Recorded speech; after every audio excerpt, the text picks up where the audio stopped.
Kanyang sa ilang payag ni dating Pangulong Rodrigo Duterte sa pagdinig po ng Senado kahapon, partikular ang umano'y patuloy na paglaganap ng krimen sa bansa. Sa inilabas na payag ni Executive Secretary Lucas Bersamin, binigyan din ito na Teka! Sasagutin lang natin flood control. Nasaan daw yung flood control? Bakit nyo sa akin tinatanong? Hindi ba dapat kay Digong?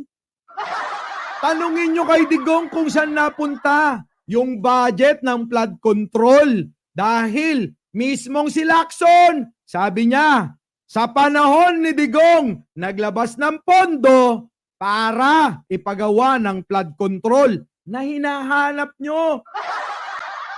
Huwag kayong bobo dito sa channel ko dahil hindi uubra yung pag-aabanti nyo sa kandidato at politikong gunggong na katulad nyo. Gets nyo? Hindi pa rin. Untog nyo